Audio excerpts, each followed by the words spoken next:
The narrative on the next 11 slides comes from Answers in Genesis. How much time passed between creation and the fall? A great question that will require some thought to answer.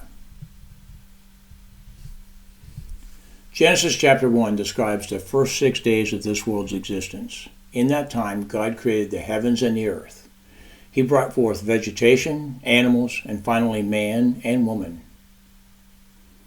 On the 6th day, God saw all he had made was very good, and on the 7th day he rested from all his work, and blessed and sanctified it. These verses allow a couple of conclusions.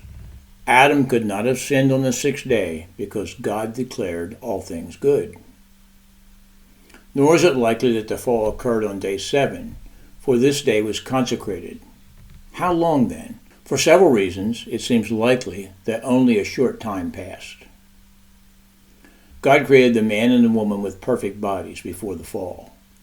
Some argue that this perfect state would have allowed conception to occur quickly and without hindrance, yet Eve's conception and birth of her first child, Cain, is not described until after the fall.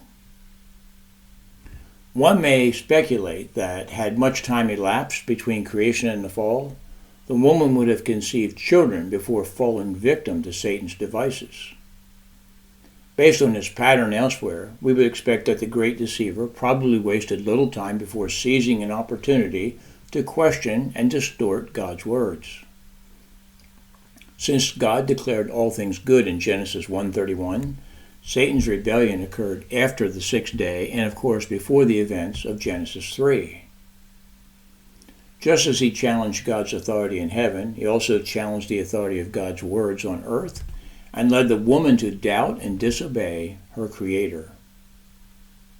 Surely Satan sought to undermine God's work as early as possible, before man had time to grow in trust and obedience toward God.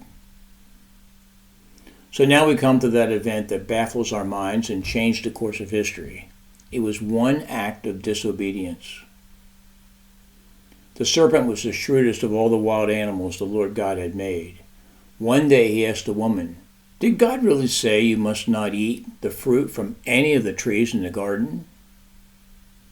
"Of course we may eat fruit from the trees in the garden," the woman replied. "It's only the fruit from the tree in the middle of the garden that we are not allowed to eat. God said you must not eat it or even touch it. If you do, you will die." "You won't die," the serpent replied to the woman. "God knows that your eyes will be opened as soon as you eat it, and you will be like God, knowing both good and evil." I want to assert from the start that Genesis 3 is God's eyewitness historical account of the most destructive event in all of human history.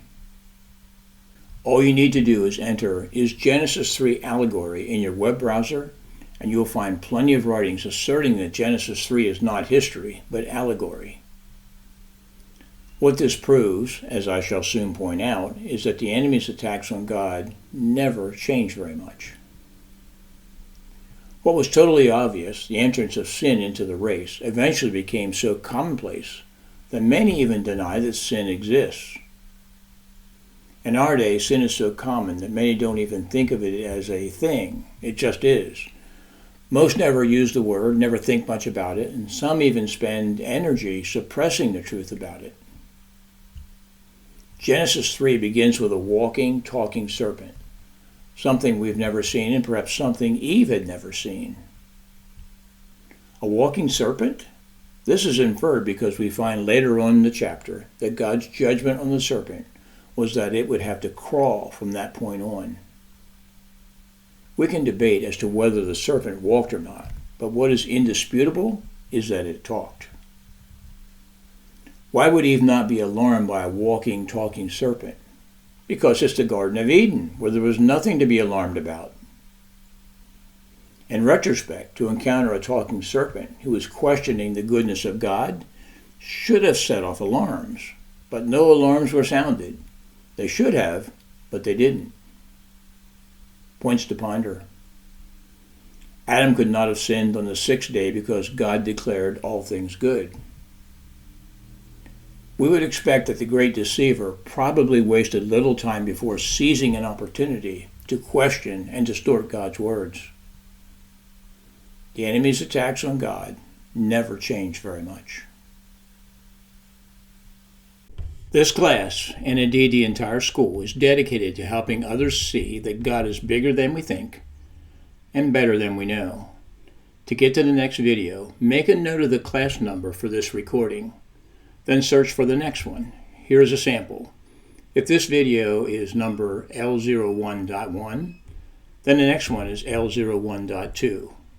And remember to like and subscribe on YouTube and follow on Rumble.